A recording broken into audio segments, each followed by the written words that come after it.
was just announcements that have to do with your papers. Again, one more time, just for those who might be joining late or watching this later, I will be getting all the grades from your papers that were turned in on time back to you by Tuesday, tomorrow evening. Okay. And then the exams will follow those grades, the first midterm grades, by the weekend. All right, let's go to screen share to get started, because we have a lot of interesting slides to look at from China. Art of China after, as you see, if you look at your syllabus, after 1300. But first, I always like to give you context. And I do like the way Stocksted's the text does even better than many previous art history texts I used to have to work with, or I had when I was a student. They didn't always give you a good map. And I know, this is just a quick aside, but you may know this, Americans of all the supposedly developed quote unquote countries, whatever you want to say, Western countries, et cetera, have some of the lowest scores when it comes to geography of any, country. And that's kind of shocking because obviously, whatever your perspective of, again, in politics here, that's not the point, is we're obviously involved in and or affected by and have immigrants coming to us from all over the world. It would be good for Americans to know more on average, I'm saying, but I'll bet many of you already, I know several of you told me in your mini bios, and it was very impressive how much traveling you've done. But if you haven't, I'd make that a goal time. If you haven't had a chance to travel before, let's say, the next 5 or 10 years, well, hopefully the world is still safe enough to travel in. But China, I've been to China. I've only been down here. So China is, let's just give you a little context. China is the, let me see, is there someone else that wanted to join? I think there is. Yeah, there we go.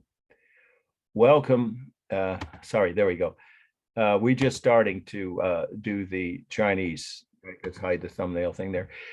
Slides on China, art in China after 1300. Canton is the old name, and that's how, when I grew up, it was called. It's the third largest city in China. Well, it was the last time I checked in population. It's got to be well over 12 million by now.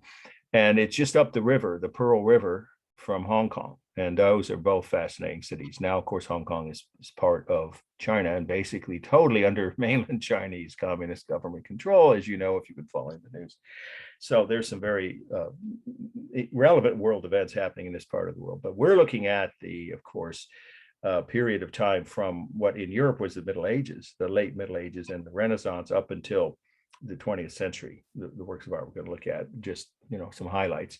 China has 1.4 billion people, slightly more than India. I mentioned this last week when we looked at slides of India, that India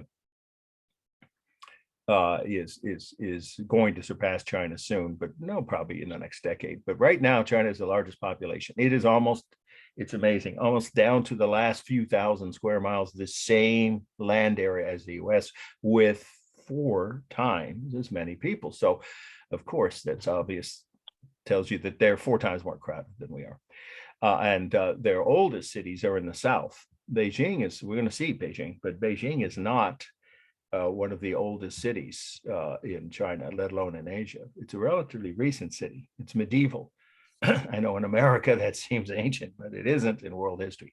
We'll go over that a little more when we get to the next slide of, let's see, I need to put this back down to where I can advance it, of course. Okay, so what we're going to look at here now, let's see. Wow, now I don't see there it is, there it is. No, it always has to be there. Okay, this is the first must-know slide. So you need to start taking notes, of course, on this slide. It's the first one on your list for week 8. 1,000 peaks and many ravines. 1,000 peaks and many ravines is Ravines. Those words are pretty easy to spell, right? China, of course, these are all China. 1693. So what are we looking at here? We're looking at a scroll. These are the facts about the meaning. First of all, it's a scroll painting, which is, they're usually 8 to 10 feet. This one, I believe, was about 10, or say nearly 10 feet long. And it's a painting on some kind of fabric, usually, that, or cloth. Yeah, well, cloth, or type of cloth. And it's meant to be rolled up and transported when people want to move it. So it's portable. It's a portable kind of painting done on some kind of cloth or fabric in ink, right?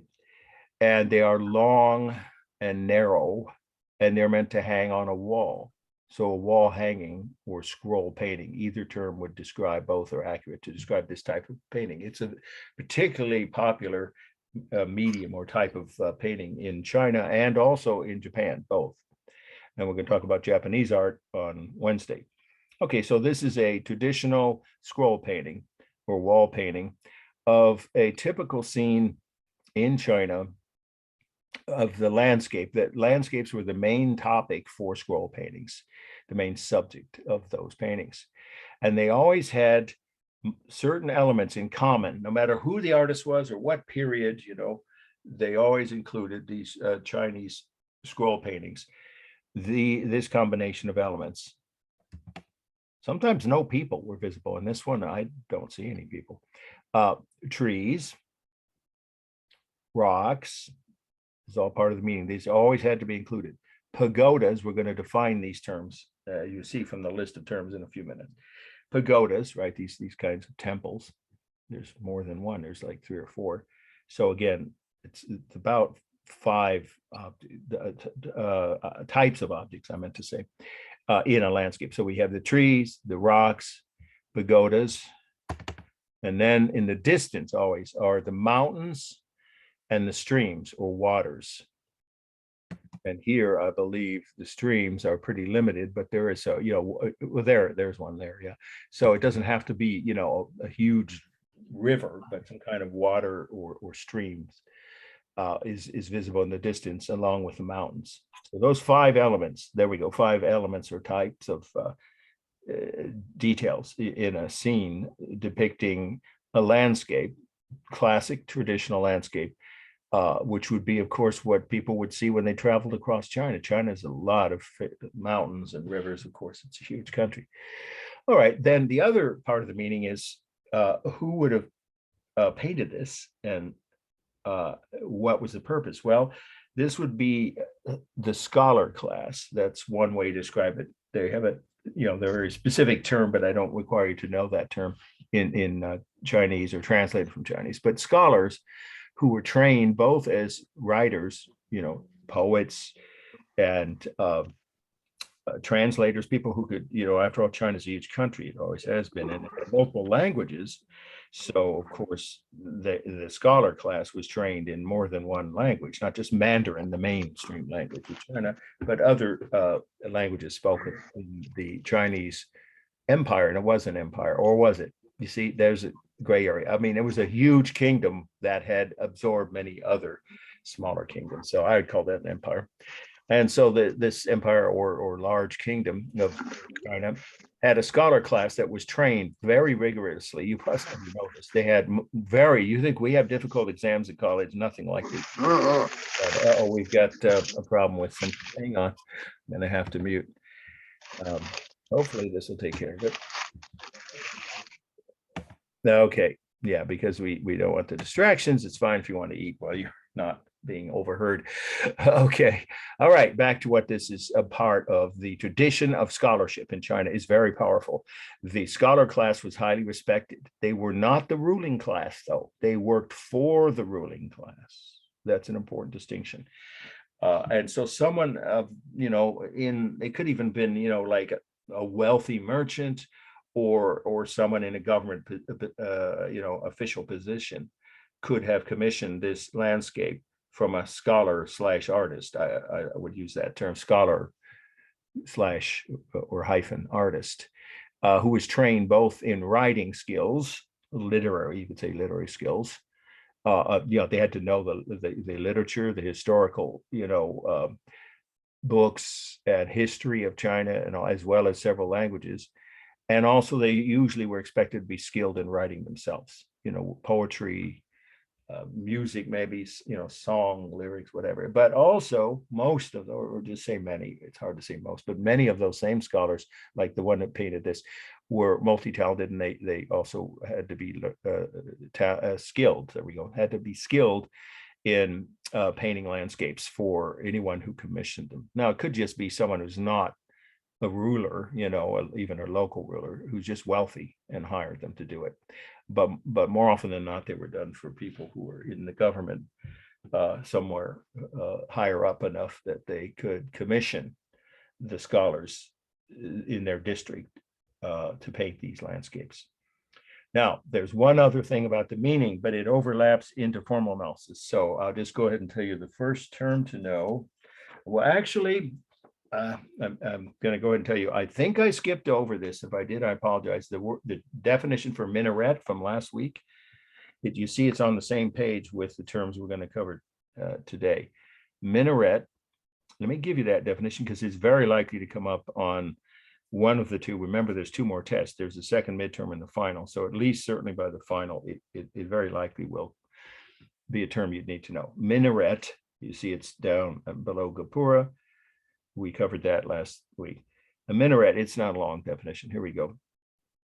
Minaret is a tall, narrow, round prayer tower, comma, a tall, narrow, round prayer tower, comma, at or near the corner of a mosque.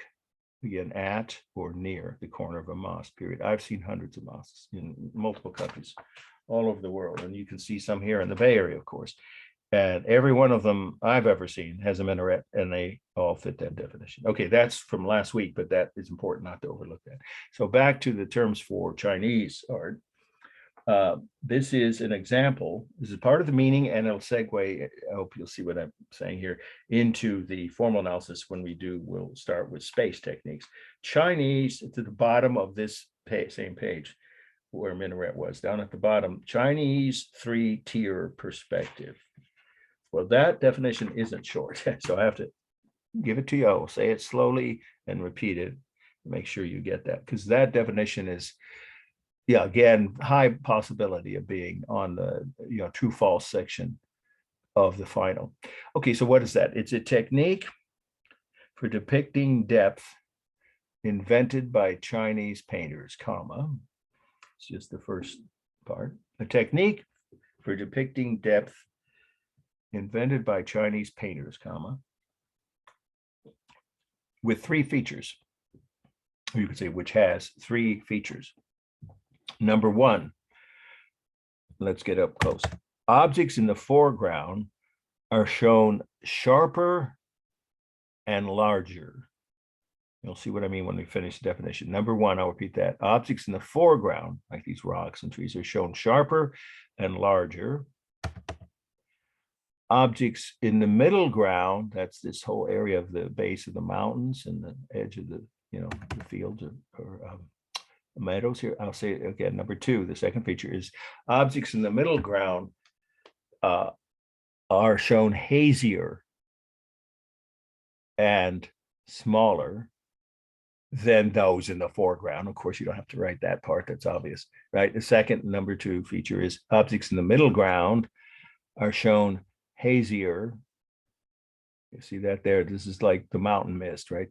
Which is what they're implying. There it is, even right there on the bottom of that hillside. So again, objects, number two features, objects in the middle ground are shown hazier and smaller.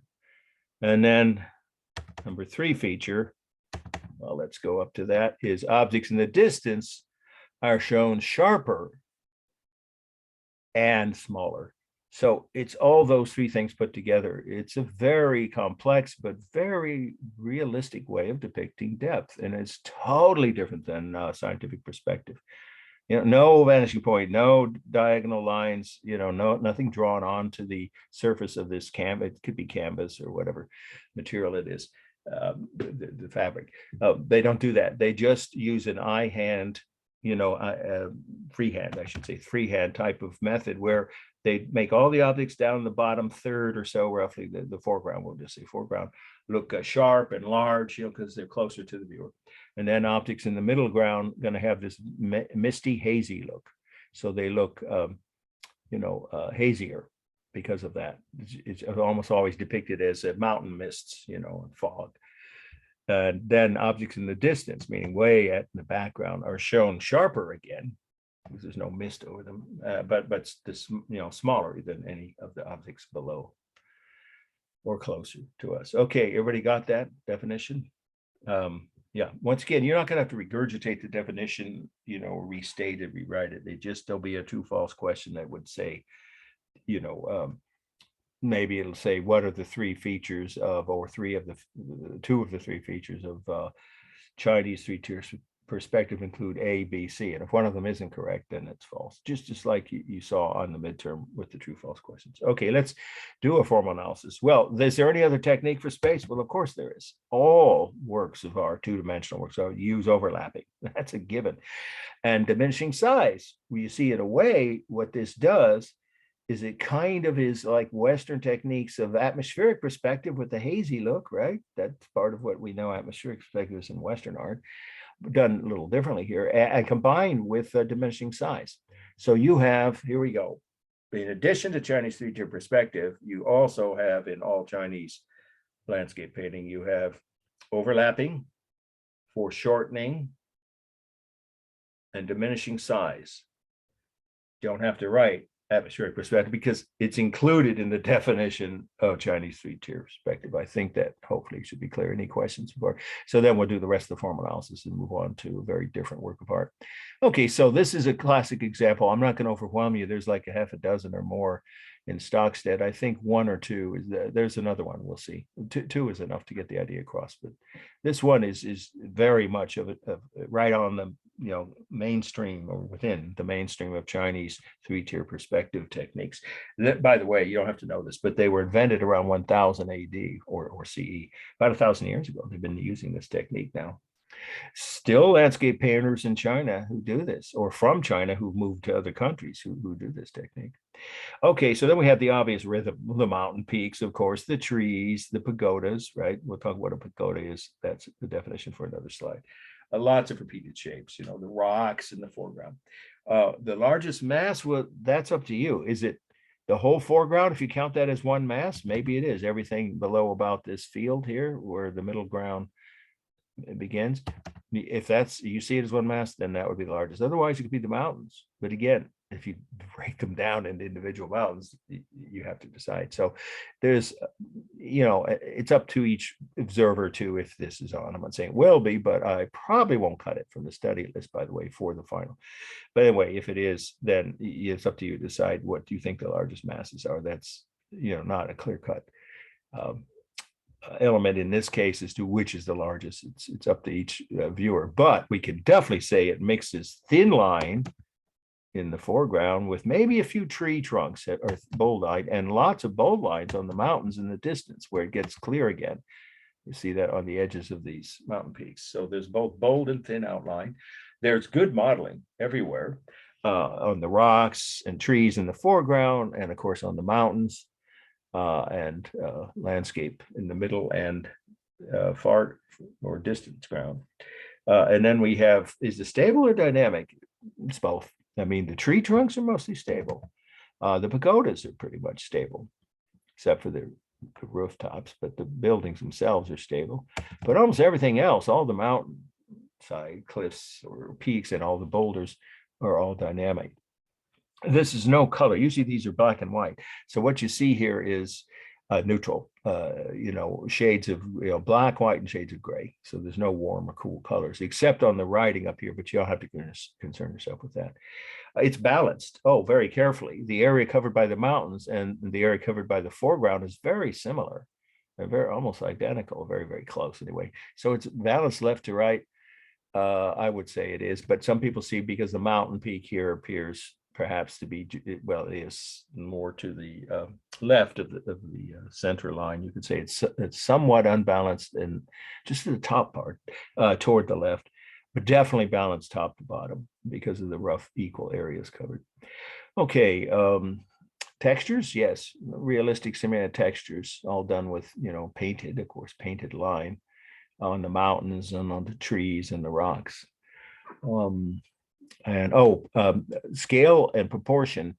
Well, that's a harder thing to judge on this. It seems to me that the pagodas here are smaller scale than they might appear to be if this was a whole village, what it looks like in the middle there where the cursor is, right? You see, and to me, I would think they'd be larger, but that's again a matter of interpretation. So you can say it looks, it's hard to tell, but it doesn't appear obvious that there was any definite examples of distorted proportion, because the whole idea of this technique is to make things fade in size. And remember, diminishing size is the definition of that. Fairly accurately, so that things look smaller the farther away they are, the way the human eyesight sees them. Okay, so let's move on to the next must know. I'm skipping this one. Let's see, I don't know if I had this one. I usually cut at least one from each week's lectures. Let's see. Yeah, this is very similar to the other one, and it's not as clear an example. So, all right, everybody, take your pen and cross out. It's at the bottom of the week 8, this page of week 8 slides. Gingbang Mountains. I think one of those is enough. There's going to be one more that's going to, you'll see when we get to the last slide, I think it is. So this one's not going to be on the exam. We don't have to take notes, or you don't have to study it. Gingbang Mountains at the bottom of China, 1617. Cross that out. All right. But this one, very, very high probability of being on the final. I love this piece. It's a classic example of the type of painting that we've been talking about, but here it's a different perspective. Okay, it's the second one on the list. Hundreds of birds admiring peacocks. I'm pretty sure all those words are ones that you've already know how to spell, right? Unless anyone needs me to spell one. Okay, again, the title, Hundreds of Birds Admiring Peacocks, China, of course. And you can ignore the little c. We don't know the exact year, about 1500. Okay, this was painted when China was under the Ming dynasty. That's an important detail. Ming, M-I-N-G. They were Mongolian invaders who conquered all of China. You don't have to know when, but it was in the 1300s. And they founded Beijing, because Canton, or now it's called Guangzhou, is a much older city, a couple thousand years old. But Beijing was the capital built of the Ming dynasty. That's what they're called, when they took over China. But they intermarried and intermingled so much that by this time they were, very much part of the Chinese population. It wasn't just a ruling class, a thin layer of ruling class who separated themselves. They intermarried, and by 1500 they became basically just part of Chinese society and culture. But it was still called the Ming, M-I-N-G, which implies Mongolian. The original source of that dynasty came from Mongolia. Ming, M-I-N-G dynasty. And it was a period of great advancing of scholarship. That means in the writing, literature, poetry, music, by these same scholars we already talked about. So I have to redefine what that means, a scholar class. But it also was a very high level, or that period of the Ming dynasty, especially the later part. Like this is now 200 years after the Ming had come to China.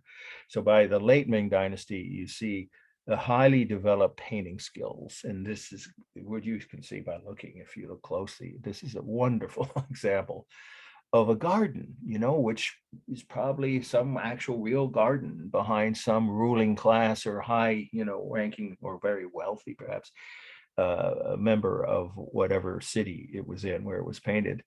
Probably someone from the ruling class who would have commissioned it. Now, is this a scroll painting? Yes, but it's a little unusual. It's almost as wide. It's still narrower than it is wide, right? It's still longer than up and down, right? That means it would be, again, a portable painting on some kind of cloth or canvas, and then meant to be hung from a wall. So it's a wall painting, a scroll painting. It's portable. All the same things we said about that first slide. But what's different about this is two things. One is that the detail here is all really refined. Well, there's actually three things, and the focus is on the animals, the birds, and to a lesser degree that looks like nearly dead, right? Hollow tree that's still alive, barely, right? I have trees like that in my backyard. 30, 40 years later, they just start to die slowly. So that's a dying tree, but it's still sheltering these animals. But the animals, the creatures, if you want to say that, are the focus. So that's one thing that wasn't the focus, you notice, of that last landscape painting saw. And then also it's in color. And that's a very high, much more highly developed technique under the Ming than it was before. I'm not saying there were never any color landscapes before the Ming Dynasty. I doubt that there were none. There probably were, but now it becomes a common for the finest examples, the most skilled artists of the scholar class. They would expect to be able to be expected. I mean, to be able to paint like this in color. And of course, this is almost certainly commissioned by some high-ranking person. So what do we see here? Well, we see peacocks. I don't know if any of you ever heard of peacock. I had two of them living in my backyard in a house before where I live now, where I was renting in Berkeley. They'll keep you awake at night, and they have a weird sound cry. But the peacocks are symbolic here. That's really important, of the ruling classes, the Ming Dynasty and their officials, because they would have been appointed probably in this district to commission works of art, one of which we're looking at, and then it would have been hung in a public place. And then, so the peacocks are symbolic. Actually, I think there's only two here, right?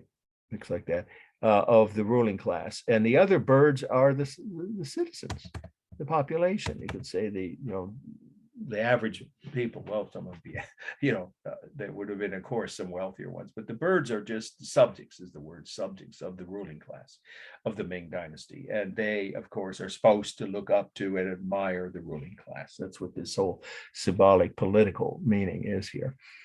But the main thing to me is just the beauty of the details, the naturalism. So why don't we go ahead now switch to a formal analysis. This is a particularly skilled example of Ming Dynasty level painting, but when it comes to simulated texture and modeling, it's superb. I think you could see that at a glance, but just to get up close here, look at that, the detail on that tree trunk.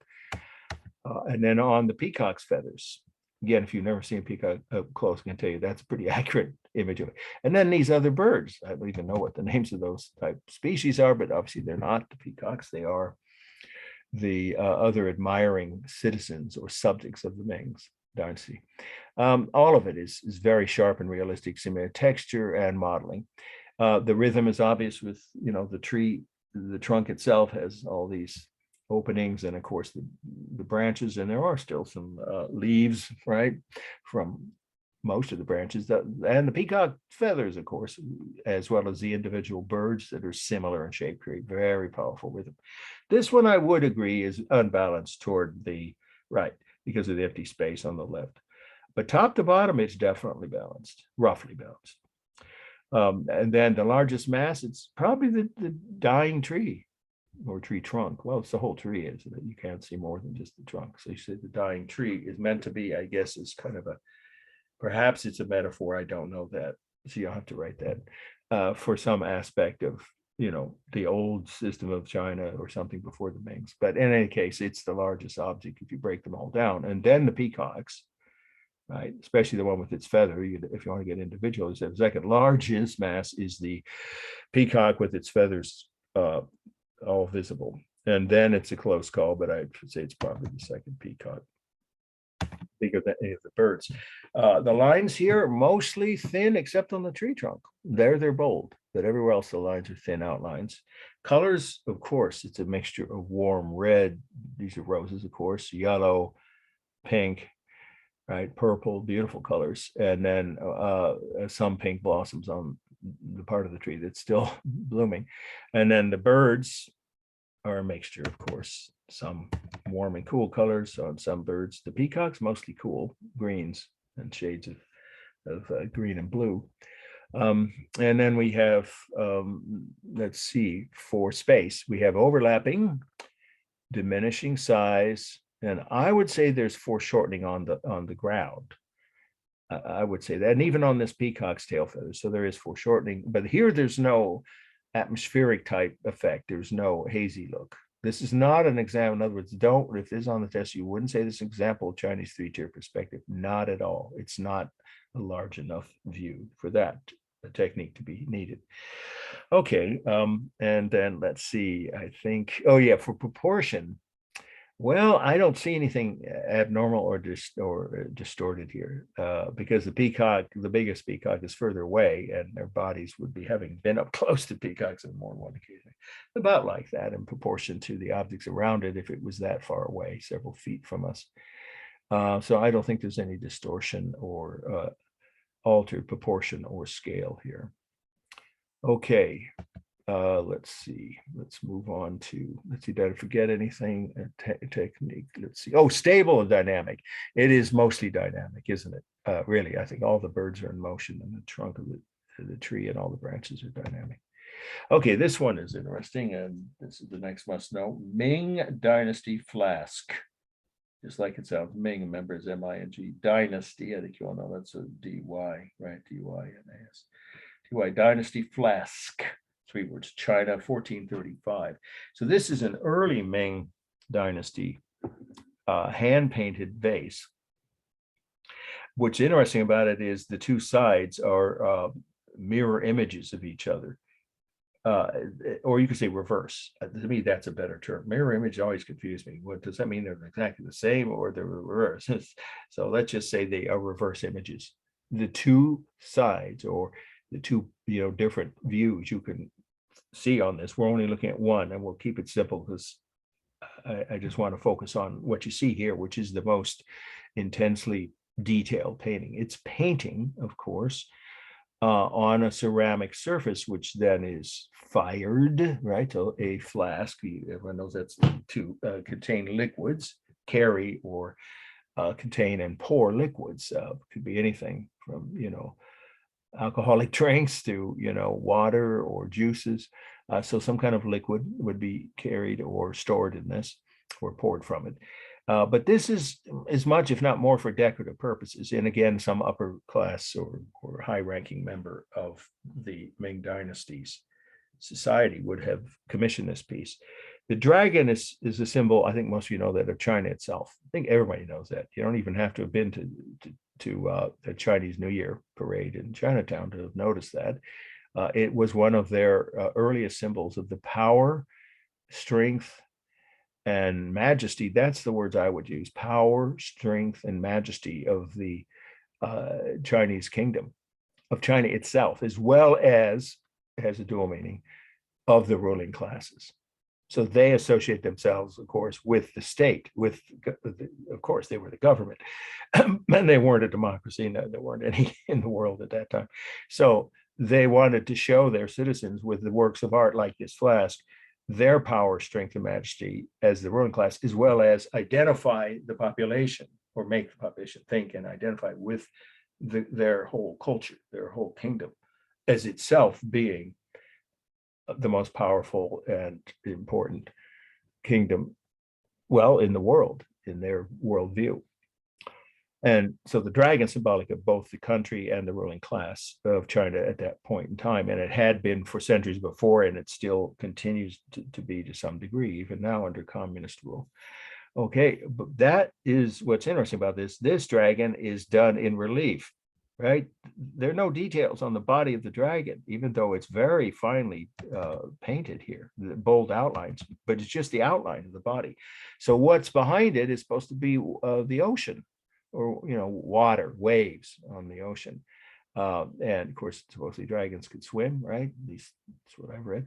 So it's perhaps swimming, or at least it's superimposed over the ocean. And that's what the blue is symbolic of. And then look at how much detail there is on that, both thin and bold lines. We'll get to the former elements in just a moment, as the background, and that's the ocean. And then up here, they're just floral on the neck of the, they're just different floral patterns, decorative patterns. But the symbolic importance is the dragon superimposed over the waters behind it. On the opposite side, you may already be able to guess, or if you looked at your Stockstead and read that carefully this chapter, you know that the other side shows the dragon in blue with the details of the scales, and the skin of the body, and the background is white. So that's what I mean by reverse images. It's a very interesting technique, and I don't know of any other culture that did that regularly. This is a common technique with the Chinese vase painting of the Ming Dynasty, and I believe it did. It continued on after that into their next dynasty, which we'll get to. before we finish today. But right now we're focusing on the Ming. So this is a classical Ming era or Ming dynasty technique. Okay, formal analysis. Well, the colors, of course, are, the white and blue together qualify as cool, because even though there's no warm color, clearly it's not neutral. If it was black background, the whole thing would be neutral. So it's the cool color of white and blue colors. I mean, and we already mentioned the lines. They're a mixture. They're more bold than thin. Around the dragon, definitely bold. And then on the waves, it's the outer edges of the waves, and the interior part of each wave has thin lines. Is there texture? Depends on how you see that. Is that realistic? Actually, I think it is kind of how, a very rolling sea, like what the poor population of the Southeast, Florida and the Carolinas had to deal with in this latest hurricane. And yeah, I mean, seeing the news coverage, I'm sure some of you have. The roiling, they call it, or, very, very stormy seas in the background, of course. That has some kind of texture on the edges of the waves. With the dragon, there's no texture. And then there's also simulated texture on the floral pattern on the neck.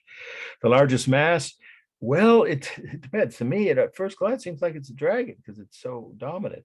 But technically, maybe there's a greater area covered by this sea. So I'd leave that to you. And there's really only, there's then the third mass would be this main flower here, which looks like vines coming out of it. So I guess you would call that the third largest mass. Balance, yeah. Oh, this is carefully balanced, very carefully, top to bottom and left to right. Most vase painting imagery was in Chinese vase painting. And then we have, it's all dynamic. There's no straight lines here. And for proportion and scale, we don't have anything to measure it against. I mean, the dragon is supposed to be super large, dominant creature. So of course it's very large compared to the waves behind it, but that doesn't really tell us that there's any distortion. So there's no obvious distortion or altering of proportion or scale here. Let's see, texture modeling. Yeah, there is modeling on the waves. I see it there. Okay, let's move on. Now, this is a really important slide. I would say of the slides we're seeing today, it's one of the two most likely to appear. I'm not saying that two or more will, but there will be at least one slide of Chinese art on either the second midterm or the final. So this is one that's a very high probability. So make sure you take extra thorough notes. Mr. Wilson, there was a question. Yes, please go ahead. Absolutely, go ahead. Someone was asking if the largest mass would be the vase itself. Oh, on the last slide, let's go back. I would break it down, but if you said that, it's sort of like ignoring that there are multiple objects here, like the flower. I would say no. That's a good question, though. I could see why that might seem the case. I'd say there's three masses, and it's obvious the third and smallest is this one, the flower with the vines coming out of it. But of the two, it's up to you to decide if but they're distinct masses, the dragon and then the sea behind it. So no, I wouldn't say the base, but I'm glad you asked that for clarification. Okay, so let's talk about what this is. What we're looking at here is, and it's called the forbidden two words, obviously the word forbidden city, Beijing, China. So the location is Beijing, and I'll spell that if you haven't written it recently. B-E-I-J-I-N-G, Beijing, China, circa 1400s. That's when this city was founded by the Ming Dynasty. But before I get to that, has anybody here been? I have not been to Beijing. I've been only to southern China, all over southern China, but I didn't get this far north. I didn't have the time or the opportunity. Anybody here been there? I have. Oh, good. I have. Oh, Tanya. Yeah, Tanya, I thought so. So Tanya, I think you mentioned this to me at some point before this week's lecture. Did you get to see go into the Forbidden City? I think you said. Mm-hmm. Yes. Oh, good. Yes. Were you with a small group or a large group, or how did you? It was a group, a medium-sized group, I'd say. And when the tour guide was knowledgeable and spoke English. Oh, yes. Yeah. Yes, I have some pictures. Oh, extra credit if you want it. Mm-hmm. You could send those. I knew you were going to say that. Yeah. Well, I think it makes sense in this case because I wouldn't expect anyone to make a trip to China during this semester. So my cousin was teaching there. Say it again. Sorry. My cousin was a teacher there. Oh, in Beijing. Yes, Oh, that's empty. Were you able to stay with them? that's why I went there, because she was Oh, there and I went to see oh, her and I wanted to see everything. oh, fascinating. Yeah, don't have many students who aren't from China who've been there. Yeah, that's one of my on my bucket list, along with the Taj Mahal. Okay, so let's talk about the meaning of this, and if you want to add something to it, this is a city within a city in a way. The walled, and it is walled. You can see if you look here. This is a great aerial photo, but it's so far away you can't see a lot of the detail.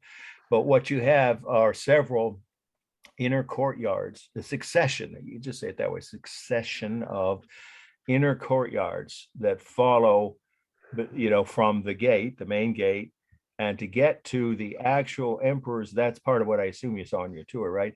The Yes. last emperor, you've probably seen that, right?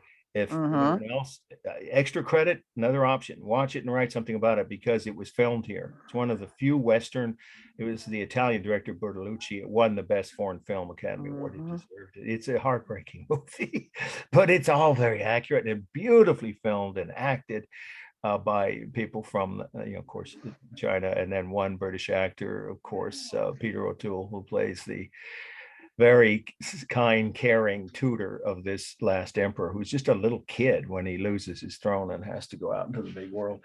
Anyway, that movie, it's called The Last Emperor, is an option for extra credit if you write a 2-page summary of what you learned about this place, more than about anything about the culture too.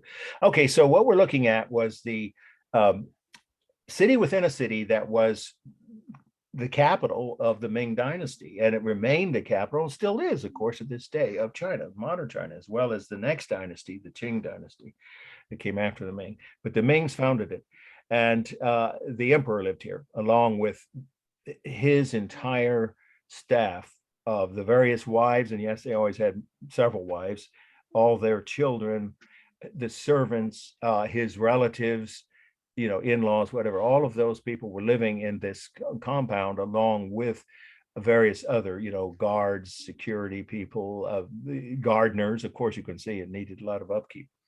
And so it was a city within a city. And from what I've read, it is roughly a mile deep. And having some idea of how that is from taking exactly 1 mile walks for my health every day in my own neighborhood, that's pretty close. But it looks like to be more than a mile deep, more than that. So I'll say it's at least 1 square mile, somewhere between, let's just say this, between 1 and 2 square miles. That's a pretty good size private compound, which makes it the largest, second, almost misspoke, second largest private compound in the world. We've already mentioned the largest, and that was Versailles. And you remember that there was a slide of that on part of it on the midterm. So this is the second largest royal compound. Now, see, there might be some rich person somewhere in the world who privately bought up all the land around their own personal residence, and it could be bigger. So I have to rephrase that. I'll say the second largest royal compound. Now it's a museum open to the public and run by the Chinese government, right? You can't just walk in, right? I think you have to go guided. No, you cannot. Yeah, you have to go in it, which makes sense. There's some irreplaceable treasures there from everything I've read and all the documentaries and that wonderful movie. And so just to finish up with, we're saying it's a city within a city. It's a walled compound, and has been the capital of, you can say, modern China, because China is thousands of years old. So it's one of the newer capital cities in the world. I know here in America, we think anything more than 100 years old is ancient. Oh, please. It's not. The rest of the world is a much longer. Mm-mm. There are cities in Africa, of course, cities in Europe, cities in Asia, and Latin America that are thousands of years old. And so this is a relatively new capital, and it still is not the Forbidden City, the city around it now. The Greater Beijing has 17, 18 million people. It's obviously one of the largest cities in the world. That's now the capital of modern China. And the other thing is it's made up of pagodas. So now let's get you that definition. What is a pagoda? All right, pagoda. It's on your list of terms at the top of the next page. Pagoda is, a Buddhist house of worship. Whoops, I already kicked me. It's a multi-story, meaning 3 or more. They never less than 3. I've seen dozens.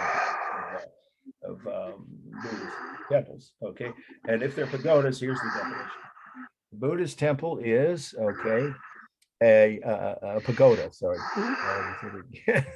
One more time. Sorry, getting a little distracted here. Let's do this. Let's just do one more muting because I know people have to have their. There we go.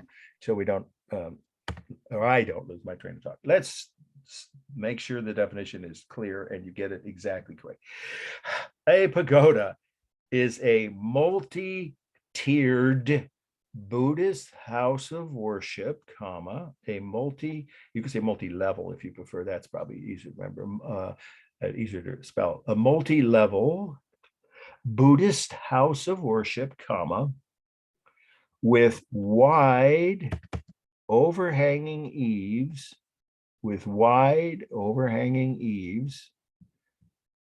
right, supported by projecting wooden beams.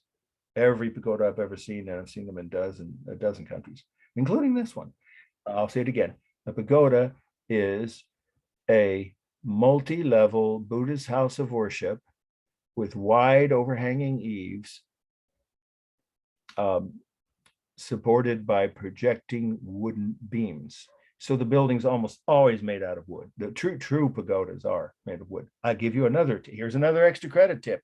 Go to the new, I just saw it in the Chronicle this Sunday, just recently restored and open to the public, is the 5-story or 5-level pagoda in the Japanese tea garden. I've been there in decades. I want to go with my family sometime in the next week or two, next month. It's open to the public. It's in Golden Gate Park. I think most of you know where it is, right next to the DeYoung, but probably haven't been there because it was under construction. And now that pagoda is open and you can see views all around, not just Golden Gate Park, but big chunks of the city. And it's 5 levels. That's pretty impressive. That just got restored. It's well over 100 years old. It was built for the 1915 World's Fair. And it's in the Japanese tea garden. That's 10 points if you take 4 photos. Okay. I'm still having some muting thing here. Let's see. Let's try and just do one more time. Okay, so let's now do the formal elements and move on to the next slide. This is balanced. I mean, it's very carefully balanced, except some people see it as weighted toward the upper half, because that's roughly half here, because there are more trees and open space. So I wouldn't argue with that. If you see it that way, then you could say it's weighted toward the top because there's more, open landscape in the bottom, or, less buildings. So you can say they're definitely balanced in a rough way, left to right. And then the rhythm is obvious with all the pagodas and the openings and the gates, right? And the roof lines on all the buildings. So lots of rhythm. Is it stable? More so than dynamic, except the roofs on the pagodas. Those clearly, when they curve outward, all pagoda roofs do this. They have this shape, right? Varying angles, but they always curve outward. That would be, of course, the dynamic element. But most of the rest, the city, it is a forbidden city. The walls themselves, the landscaping, and of course, the walls of each building are stable. So it's more stable than dynamic. The colors mostly warm, red brick on some of the walls, and of course, red clay tile on the roofs. And the walls of the actual pagodas also have a more warm color. Most of them. Let's take a closer look at this one. Yeah, so the only things cool really are the marble. At least that's what I was told. They are marble steps that lead up to some pagodas, and the trees, but that's not part of the structures, of course. The modeling is just shadows created by the sun. The lines here are visual. We can't see. There are carved and painted lines on some of the buildings and walls. You can't see it in these slides, so you can just say in this view, there's only the visual lines around the edges of the buildings. The largest mass, I would say it's the emperor's compound at the top, because all of this is part of where the emperor lives. And if you take that as I would think you could see from this picture, it looks to be pretty much of a separate section of the Forbidden City. So if you count that as a single mass, that would be the largest. And then these other pagodas, pretty much equal masses, these 3 here in each of the successive courtyards. And then you could say perhaps the entry wall here. Okay. And for space, I just said it's between 1 and 2 miles square, and the pagodas are anywhere from 3 to 5 levels Yeah, and stories. And I don't know the dimensions and the heights. You don't need to know that. So just say they're multi-level 3 to 5 story buildings set in a compound that is between 1 and 2 square miles. Okay, and let's see. We're doing the textures are the real textures, of course, of rough brick and rough wood and smooth clay tile on the roofs and smooth marble. So it's all real textures on the stairs, especially in the background. Okay, I think, oh, and proportions, there's no distortion of proportions or scale here. All right, this is an interesting slide. The next must know. It's poet on a mountaintop. Poet on a mountaintop. Mountaintop is one word. So poet on a mountaintop, of course, China. And again, you could ignore the little c, 1500. So now we're going back to the period of the, oh, hang on, let's this person in there. Yeah. Okay, you got here just in time to see this is one of the last 2 must-knows. We'll end slightly earlier today, and I will take any questions you have. But anyway, so here we go. This is called Poet on a Mountaintop from China, circa 1500s. We don't know the exact year. Sometime in the, Ming. Remember, that's with a capital M, Ming Dynasty. Is this Chinese 3-tier perspective? Some people would dispute that because the mountains in the distance here aren't sharper or as sharp as the ones in the foreground. So you could say this is a variation on, or version of, or different version of the 3-tier perspective. It's got the hazy look, and that's more obvious on the middle ground. The objects in the foreground, there's a couple of pagodas, there are trees, there's rocks. So it's a Chinese landscape painting, but here it's not a scroll painting, it's a wall painting, not meant to be rolled up. It's not long and narrow, like 10 feet long and 3 feet wide. It's not a traditional scroll painting, but it is a wall painting meant to hang on the wall.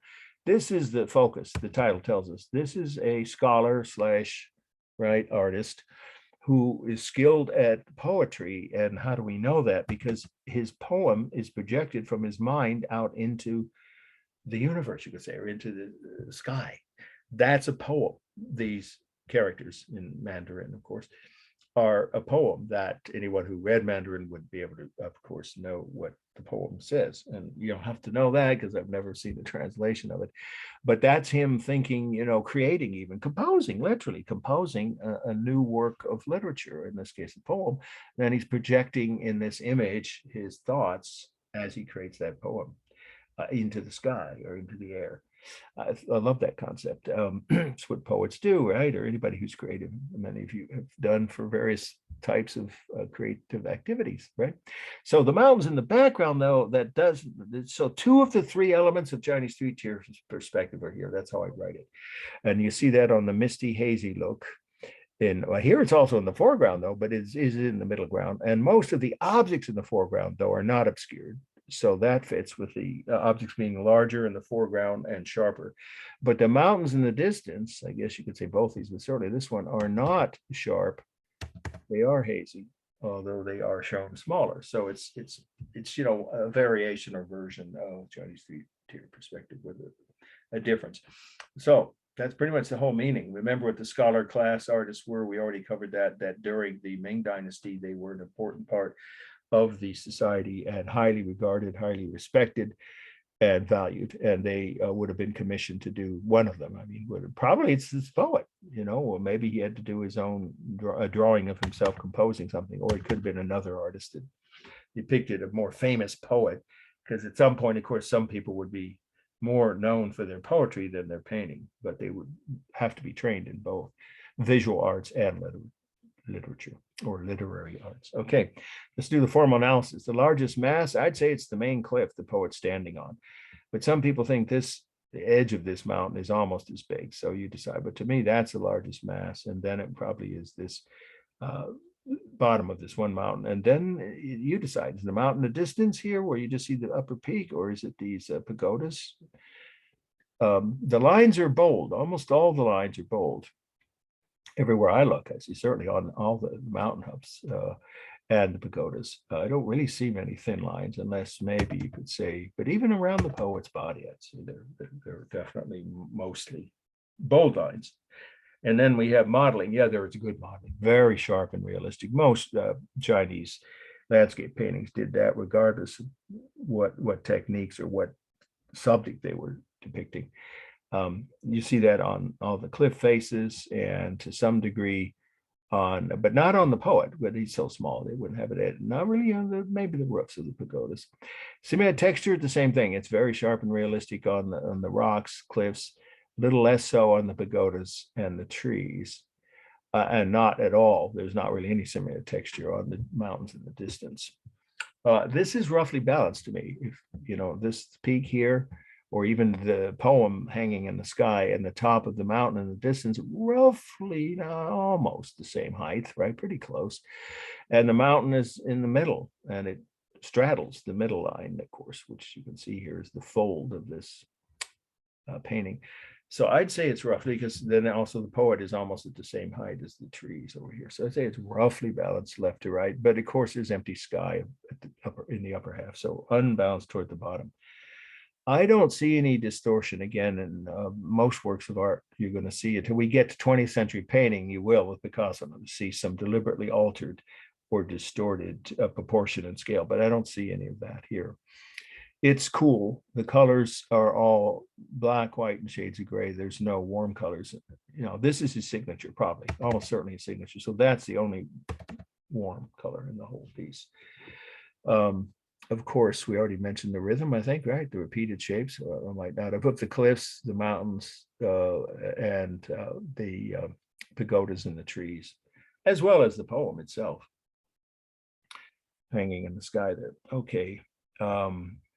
Oh, I didn't finish with space. Space here, there's a partial, you could say partial use of Chinese three-tier perspective, but there obviously is also overlapping, diminishing size. And I would say that atmospheric perspective is what we see on these two mountains. But of course, there's no scientific perspective. They didn't have that technique. They didn't know it. And even after they learned it from, colonial visitors, right, in China, when they started taking pieces of China in the 1800s from Europe, they didn't use it. So there's no scientific perspective in this. Okay, foreshortening though on the mountain. The cliffs. Okay, let's finish up with one more. Let me see, did we, you know what, this is the other one, the ging. Let me just flip over to see, poet on the mountaintop. You know what, I think we're ending extra early here today because I already cut, I just want to double check, we did thousands of peaks, 1,000 peaks and hundreds of birds, right? Ming Dynasty poet, and I cut the Gingbang Mountains, and this one I didn't even, I don't think, put on the syllabus. It's a similar, this is taken, you don't have to write any notes on this. You've already written enough on the first slide, which is a good example of Chinese three-tier perspective, as is this one from the same period in the 1600s. We didn't get to the Qing dynasty, but you might want to know this just for your own interest. You aren't going to have to remember it for the test, but Qing, and that's usually spelled in the English translation, C-H-I-N-G, was the last dynasty of China, the one that followed or succeeded the Mings when they fell. Most Chinese dynasties lasted around 300 years. It's pretty much a consistent time frame, very close to 300 years. And so the last one, after the Mings were in power for about 300 years, lasted just about that long, the early 1600s into the early 1900s, when that last emperor that I mentioned the movies about with that same title was overthrown by a, briefly they had democracy in China, just like they did in Russia briefly, right after the overthrow of the Qing, C-H-I-N-G dynasty. But since this work I didn't put on the syllabus and we took off one of the others, I'll go ahead and tell you, let's go back to it, and then I'll stop and we'll take questions. The first slide actually is from the Qing dynasty. It is. So I guess I should tell you that is part of the meaning here. If you want, you don't have to add any more, but it is part of the meaning. When was this created? By a scholar class that had already been established during the Ming dynasty. And by the time this last one, C-H-I-N-G, Qing dynasty, the last Chinese dynasty came along, that tradition was well established, I would say entrenched in Chinese society, that they would have honored this highly trained and very competitive. You had to take exams, and it was very hard to get into that level the scholar/artist class. But once you did, you had a ready-made set of clients, if you want to say, or people to commission your work, mostly again the ruling classes. And these works of art were among the most skilled in all of, well, I would say world art at that time, with these Chinese techniques like this one. We already covered the three-tier perspective examples of what makes this, what about this makes it three-tier perspective is an important part of the meaning. I already gave you that definition. If you missed the first part, it's been recorded, and I'll be posting this. And the Wednesday lecture, when we cover Japanese art, will be posted by, I'm usually doing it by Thursday these days, but certainly no later than 8 p.m. On Friday for the remainder of the semester on YouTube on my channel. Okay, so again, one last fact, if you didn't already write it, this is a Qing, C-H-I-N-G, dynasty piece, but there's no real difference in the fact that it's a scroll painting done by a Chinese scholar/artist of a very high ranking, worked for the ruling class. Okay, so let's, we'll do stop. Mark, Yes, please, any questions before we? it's Tanya. Hi. Oh, I thought I read somewhere that this was painted on silk. Yes, yes, it could be. Silk was, thank you. That's one of the other materials. Some of them were on canvas, some on cloth, some on silk. The most. Because I've seen this valuable before. were on silk. This, you've seen this piece? Mm-hmm. Mm-hmm. Where was I it? can't tell you where, but I know I've seen it. Yeah, Because at the top, I know I've seen, because to me, at the top, it looks like there's a man sitting up on a mountain. You can see his knees right here. And so that's how I know that I've seen it before, because yeah, at the top, it looks like his face and then his knees coming I see, down. yeah. That could be part of the intention of the artist. I'm not sure of that, so I didn't require people to put that in their notes, but that's an interesting detail. Well, I just know that this would be one of the best examples. And yes, silk, that's one more, you don't have to add any more now, but this last thing about me now, I'll turn off the screen share, is that this kind of painting, these scroll paintings, sometimes were done on silk, and that would be for the highest level of your clients who commissioned them if they could afford the material. And of course, you had to be extremely skilled to do it on a Silk was the best. yeah, would have been the highest level. Yeah. Mhm. Okay, so I'm going to do stop share, and then I will take any other questions you have. If you joined late, a couple people did. I already said this, so I'll repeat it briefly. I will be returning all the grades from those papers that were turned in on time, and I still have about 10 that weren't turned in. You guys have some more time, but if you didn't turn in, you don't want to wait too long, because then we have a hiatus for a few weeks. But we are having a second midterm, remember, and a final that's required now by the art department.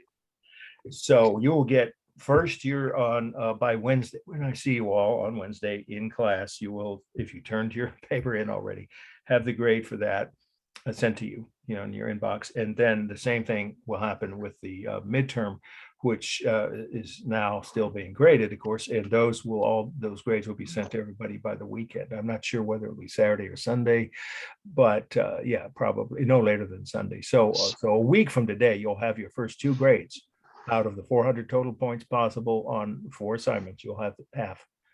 So that's an important milestone. And we're halfway through the semester. That's about where we should be. 8 weeks in it. Well, technically, we're not till next week. Technically, the 9th week is halfway. But of course, with the test being no instruction, that's the final week, final exam. Can I ask We're something? almost halfway. Now, questions, please. Go ahead. How do we know if you got our papers?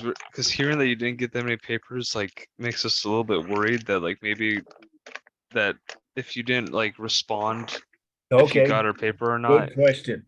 I did mention this, but there's so much on everybody's plate these days, especially with Zoom classes and all the variety of other things that technical issues that put us. So here we go. If you want to know for sure, email me. And if you do it before you forget, I'll get back to you by tonight. I can tell you that much. I will go up. Those papers are stored on different computers, and I'm on my laptop, right? So they're in my studio where I do the grading, my portion of grading, and forward some of them to the readers. So I can confirm with you if you email me individually. Okay, because what is your emailed name? I might be able to tell you right now. What's your name? It's just Kai Brown. I Or know I saw. oh, the email. It might be like named like Gedenkai or something like that. Well, that is another issue. Sometimes the names don't match what's on my. Well, because on the subject line I type in my name. Yeah, I'm pretty sure I saw yours, but let's. Because I know you got my mini bio because you responded to that one, Right. but you didn't respond to my research paper Well, I midterm. asked And then some people. people were saying that they did get a response on those papers, so I just got a bit worried. Well, the solution is pretty straightforward. If you email me, you will get 100% confirmation. I'm almost certain that I saw it, but I don't want to absolutely say that for sure. I'm almost certain because I remember seeing your name amongst the others that were submitted on Okay. time, as I recall, not late. So no points off for being late. And now it's 10 points off. If you still haven't done your paper, it's not the end of the world. You can make that up with extra credit. So if you need to take a little more time, fine, go ahead and do your best work. And you won't have more than 10 points is, I mean, that's one extra credit option that you could do to make it up. But please don't wait too much longer because you don't want to put yourself in a corner. So I just asked me by email to Mark W at AOL. That's where I know I'll see it more quickly than it's less cumbersome, at least for me, to navigate that with my own website or email inbox. That is Outlook. Outlook has issues I won't go into now. Although if you send it to Outlook, it would have been received, I'm All sure. right. Right. But then I'll double confirm that. Okay. Anybody Okay. else? That's the same thing for everybody is. But see, if you want that up front in the remaining assignments, you should say that in the email. Now, I might have overlooked that. If I did, I apologize. But I usually do respond to the ones that specifically ask me a direct question in the email with that assignment as an attachment.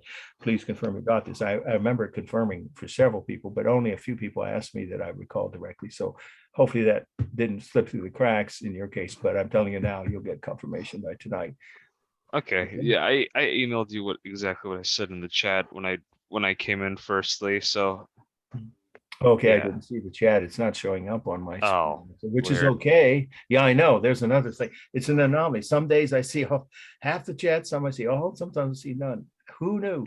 I didn't create Zoom. It's a good system considering all the potential problems that it can have, but I don't think that's any bearing on that your paper should not be a problem. Okay. You That's all. confirm, and then you'll get the grade, okay? Because I don't want to give some people the grade earlier than others. That's not a fair, it's not a balanced playing field. And once you get who turned them in on time, will get them all by tomorrow night, their actual grades, once I've entered them all in my roster, because I just got them back last night from some of my readers, plus I double checked their work. Okay, so you email me and you'll get the confirmation, all right? Yeah. Okay. Important. Thank you. And That's all. next, I That's all I assume you'll had. ask me that again next time you submit something, and I'll not wait to respond. Okay. Okay. All right. Thank Any you. other questions? Yeah, you're welcome, of course. Let's see, I think we're at where we usually end, but this is my, actually, I keep saying, these are my office hours online. It's the only option, of course, with the Zoom class. Anybody have any other extra credit or confirmation of any? Okay. So wait a minute, Mark. Sorry, go ahead. So if we do a paper on China, if we wanted to do like extra credit or something like that, we could do a paper. Well, it would need to be not just anything about China, but about a film. And there's so many about, or a documentary. It could be a document where you write what you learned about Chinese history and or art. Well, you'd want to make it relating to Okay. not about performing arts, because that's for a different kind of class. About Chinese visual arts, and there's so many good films out there. I mean, I keep mentioning The Last Emperor because that movie is so powerful. I still remember the first time I saw it, I would cry. Yeah, and then you want to go to China, which I did eventually, not long after that, as you did. All right, anybody else with any other? I like the junk boats. Okay, let's see. I think we're right at where we should be because I logged you guys in at 3:03 in an hour and 15 minutes, minus the fact that we don't have a break, so we always end before 4:30 unless there are questions that retain the extra time. All right, you guys, I'll see you all on Wednesday, and it'll be very interesting. Japanese art, there's some controversial aspects to one or two topics in the slides you'll see, which if you read your Stockstead, you already know about. And then also, of course, some techniques that we still see today in modern graphic arts invented in Japan during the periods we're covering. Okay, so I look forward to You have all your grades. Would Yes, Mark, do you Yes. think that the Chinese are the original foodies? I don't, what's the word again you're using? Foodies. Foodie. Oh, as Foodies. in food. Oh, well, that makes Yes. sense.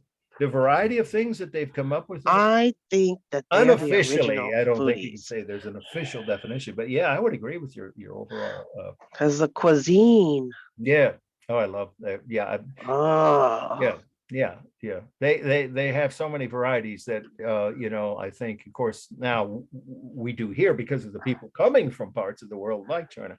But as far as an original source of a great variety, I should think that makes a lot of sense. Yeah. All out of a wok. Mhm. Yeah, and then I don't know how to cook it, but I have friends who do, and that's always fun to do. I do. Yeah. Yeah. If this was an in-person class, we could try to have some kind of an extra credit option and you could demonstrate. Although cooking in a classroom probably isn't feasible. No, I know. not a good idea. I'm just thinking out loud. Okay, one more time. Any other really urgent questions? Because obviously you can always email me, and I'll see you all again, obviously on Wednesday, and you'll have your grades in your inbox by, I wouldn't think it'd be past 8 p.m. at the latest, probably sooner on Tuesday. So by the time you log in to class on Wednesday, you'll have had your grades from your papers if you turn them in on. All right. You guys have a good week. A good 2 days. Actually, it's not Wednesday. All right. See you. Bye. Bye.